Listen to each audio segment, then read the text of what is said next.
तो आज हम आपके लिए लेकर आए हैं हमारे चैनल का पहला पॉडकास्ट वीडियो, जिसमें हम आपको आज मिलाएंगे कानपुर की कोटक महिंद्रा ग्रुप से मिस्टर शोभी शुक्ला, जो कि डिप्टी मैनेजर हैं, जो कि आज आपके साथ अपना एक्सपीरियंस शेयर करेंगे और आपको बताएंगे कि कैसे इंटरव्यू की प्रिपरेशन करी जाती है। और ये वीडियो उसके लिए बहुत इंपॉर्टेंट है जो कि बैंकिंग और फाइनेंस सेक्टर में जाना चाहते हैं। तो चलिए शुरू करते हैं।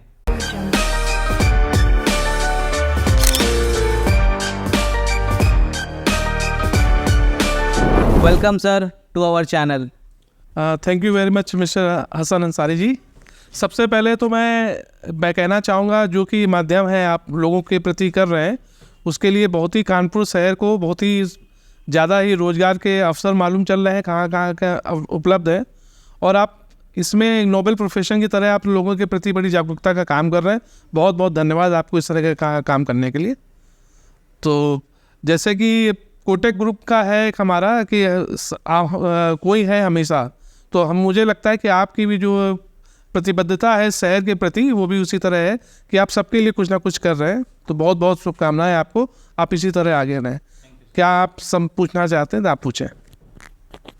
पहला क्वेश्चन जो मैं करना चाहूँगा आपसे वो ये कि इंटरव्यू के टाइम पे आप क्या देखते हैं? जब आप इंटरव्यू लेते हैं किसी कैंडिडेट से, तो आप किन किन चीज़ों पे गौर करते हैं? किस तरह से उसकी बॉडी लैंग्वेज होती है और बंदे के अंदर आप क्या क्वालिटी देखते हैं? देखिए, सबसे पहले जब भी कोई इंटरव्यू के लिए आता है, कोई भी आता है, तो उसको सबसे पहले 2-3 चीज़ों के बारे में बहुत ही अच्छे से मालूम होना चाहिए। पहले बात तो जिस भी कंपनी में इंटरव्यू देने वो जा रहा है, वो कंपनी करती क्या है, उसका बैकग्राउंड क्या है, कंपनी का विज़न और कंपनी का मिशन क्या है। जब उसको कंपनी का विज़न और मिशन के बारे में जानकारी होती है, तो वो अपने क्वेश्चंस के आंसर को उसी तरह से फ्रेम कर सकता है। और पीछे जो उसने जो काम किया हुआ है, जो भी CV में उसने रिटर्न किया हुआ है, उसमें प्योरिटी लिखी हुई, सच्चाई से लिखा होना चाहिए, ताकि उसको अपने काम को एक्सप्लेन कर सके। तो ये पहला होता है। दूसरा चीज़, उसका आई कांटेक्ट अच्छा होना चाहिए, कॉन्फिडेंस लेवल अच्छा होना चाहिए, उसकी पर्सनैलिटी बताती है कैसी हुआ है, उसकी ड्रेसिंग सेंस अच्छा होना चाहिए। ये 2-3 चीज़ें होती हैं जो पहले ही इसमें इंटरेक्ट करती हैं, क्योंकि आपको कुछ ही सेकंड मिलते हैं शुरुआत में इंटरव्यूअर से बात करने के लिए। तो इस चीज़ों पे ज़रूर गौर करके जाना चाहिए। दूसरा क्वेश्चन हम करेंगे सर आपसे कि आप जो हायरिंग करते हैं वो किस तरह की हायरिंग होती है और किस लेवल, क्या क्या सैलरी आप ऑफ़र करते हैं कैंडिडेट्स को? जैसे कि मैं कोटक ग्रुप में हूँ यहाँ पे, तो कोटक ग्रुप की डाउन द लाइन 19 कंपनियाँ हैं। उन 19 कंपनियों में एक कंपनी है कोटक जनरल इंश्योरेंस। और जनरल इंश्योरेंस में जैसे हम लोग हैं यहाँ पे, इंश्योरेंस के क्षेत्र में है यहाँ पे, तो इंश्योरेंस के क्षेत्र में एक सबसे बड़ा एक नोबेल प्रोफेशन है ये। तो इंश्योरेंस का हम सबसे पहले देखते हैं कि बच्चा डिटरमाइंड है कि नहीं, वो चैलेंज एक्सेप्ट करने के लिए है कि नहीं, क्योंकि आज के समय में सबसे ज़्यादा ग्रोथ देने वाला सेक्टर हमारा इंश्योरेंस का है। तो हायरिंग के समय भी बच्चे का पेशेंस काफ़ी अच्छा होना चाहिए, उसका कम्युनिकेशन लोगों के प्रति उसको पेशेंस रहना चाहिए, तभी वो चीज़ों को कर सकता है। और पहले से वो अगर इस क्षेत्र में है तो उसको एड ऑन एडवांटेज मिलता है। और क्वेश्चन सर ये करेंगे आपसे कि आप जो हायरिंग देते हैं उसमें लगभग सैलरी क्या होती है? देखिए, इंश्योरेंस के क्षेत्र में सैलरी असीमित है स्ट्रक्चर्ड में। जैसा आपका एक्सपीरियंस होता है, उसी के एक्सपीरियंस के हिसाब से ग्रोथ मिलती है। क्योंकि अगर आज के समय में आप देखिए, स्वास्थ्य का जो क्षेत्र है, बीमा का जो क्षेत्र है, यहाँ पे सैलरी की जो स्टार्टिंग ही होती है वो 4 लाख रुपए प्रति वर्ष के हिसाब से स्टार्ट होता है। तो आपका जैसा अनुभव है, अगर आप फ्रेशर है तो 4 लाख रुपए तक में जा सकते हैं। और आपका अनुभव से आ रहा है और पीछे से आपका पास प्रूवन है, आपने रिकॉर्ड प्रूवन है, किसी कंपनी में अच्छा काम करके आए, तो आप कितना भी कमा सकते हैं।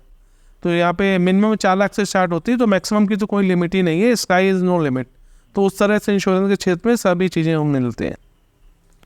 एक क्वेश्चन ये है कि फ्रेशर्स के लिए क्या संभावना है और उनको शुरुआत में किस तरह का काम करना पड़ता है, इसके बारे में थोड़ा सा आप बताएं हमें। देखिए, आज के समय में स्वास्थ्य का जो क्षेत्र है, बीमा का क्षेत्र है, अब जैसे कि हम सब लोग जानते हैं कि as per government of India के आंकड़े बताते हैं कि हेल्थ जो सेक्टर है वो 20,000 करोड़ का सेक्टर है अभी तक।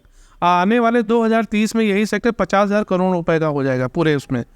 क्योंकि आप देखिए, जिस तरह से बीमा के क्षेत्र में लोगों का रुझान बढ़ा हुआ है, नई कंपनियां आ रही हैं, तो यहाँ पे लोगों के जॉब मिलने का असीमित अवसर है। कई अच्छी कंपनीज आ रही हैं, बराबर आ रही हैं, कोटक में हमेशा हायरिंग चलती रहती है, तो बच्चा ग्रोथ भी काफ़ी अच्छे से ले सकता है और संभावनाएं बहुत अधिक है। क्योंकि हेल्थ सेक्टर सबसे ज़्यादा तेज़ी से बढ़ने वाला सेक्टर है, क्योंकि आप देखिए पहले जिसका इलाज, किसी चीज़ का इलाज अगर बाईपास का 6 लाख रुपए में होता था, वो आने वाले समय में 15 लाख रुपए का हो जाएगा। तो इस तरह की संभावनाओं से लोगों को बचाने के लिए स्वास्थ्य बीमा काम में आता है।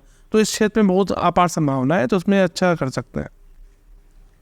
हेल्थ इंश्योरेंस के बाद सर, जैसे कि आप लोग मोटर व्हीकल वगैरह का भी करते हैं या सिर्फ आप हेल्थ इंश्योरेंस में ही काम करते हैं?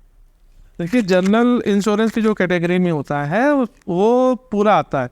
इंश्योरेंस के क्षेत्र में 2 तरह से होते हैं, एक लाइफ इंश्योरेंस, एक जनरल इंश्योरेंस। तो हम लोग जनरल इंश्योरेंस में हैं, तो जनरल इंश्योरेंस में हेल्थ का भी सेक्टर आता है और आपका मोटर व्हीकल भी आता है, थेफ्ट का भी आता है। लेकिन अभी इस समय हम लोग हेल्थ इंश्योरेंस में फोकस कर रहे हैं, लेकिन सेक्टर वाइज जनरल इंश्योरेंस में सभी तरह के बीमा कर सकते हैं। और एक क्वेश्चन ये है सर कि बंदे को क्या क्या चीज़ों की जो शुरुआत में ज़रूरत रहती है इंटरव्यू के लिए, वो क्या चीज़ें प्रिपेयर करके जाए, थोड़ा इस पे भी प्रकाश डालिए। जैसे कि मैंने आपको बताया कि इंटरव्यू के समय आने से पहले कंपनी का विज़न और मिशन उसको क्लियर होना चाहिए। कंपनी का जब विज़न और मिशन से वो अपने आंसर को रिलेट करता है, चीज़ों को बनाता है, तो संभावना है उसको ज़्यादा से ज़्यादा इंटरव्यू को इन्फ्लुएंस कर सकता है। फिर उसके जो सीवी में उसने जो लिखा हुआ है, अगर उसका पीछे का एक्सपीरियंस है, जिस कंपनी में उसने क्या काम किया है, उस काम में क्या क्या संभावनाएं थी और उस काम के जो उसने काम किया उससे उस कंपनी को क्या फ़ायदा हुआ है, इस तरह का भी अगर एक्सप्लेन वो कर सकता है इंटरव्यू के सामने, तो उसके सिलेक्शन होने के चांसेस बहुत ज़्यादा हो जाते हैं। हाँ, कन्विंसिंग पावर तो होनी चाहिए। जब तक कम्युनिकेशन स्किल नहीं होगी कि आप कहना क्या चाहते हैं तो दूसरा समझे क्या। कई बार होता है कि लोग कुछ भी बोलते हैं कि समझ में नहीं आ रहा है, तो हमेशा आपका कम्युनिकेशन बहुत अच्छा होना चाहिए। तो वो दोनों चीज़ें होंगी तो इंटरव्यू काफ़ी इजी हो जाता है। क्योंकि शुरुआत के जो आपके पहले के 2 मिनट होते हैं इंटरव्यू में, वही आपको रिलैक्स करने के लिए भी होते हैं, वही में आपको तनाव भी आ जाता है। अगर उन 2 मिनट को अपने अच्छे से टैकल कर लिया शुरुआत के, तो आपका इंटरव्यू अच्छा ही जाएगा। तो जैसा कि आपने बताया, शुरुआत के 2 मिनट बहुत इंपॉर्टेंट होते हैं किसी भी इंटरव्यू के लिए। उसमें आप इंटरव्यूअर को इम्प्रेस भी कर सकते हैं और इंटरव्यूअर उससे इन्फ्लुएंस भी हो सकता है और इंटरव्यू आपका गड़बड़ भी हो सकता है। तो ये शुरुआत के 2 मिनट आपको बहुत अच्छे से देना होता है, अपने बारे में बता करके या जो भी क्वेश्चनिंग हो रही है उसको बहुत समझ करके उसको कायदे से आंसर करना होता है। तो हम आशा करते हैं आज के पॉडकास्ट से आपको काफ़ी कुछ सीखने को मिला होगा। अगर आपको हमारा ये पॉडकास्ट पसंद आया है तो आप हमें कमेंट करके ज़रूर बताएं, ताकि हम नए पॉडकास्ट कंपनी के मैनेजर्स, HR या MD के साथ लाएं, जिससे कि आपको जॉब से ज़्यादा इन्फॉर्मेशन हम दे पाएँ।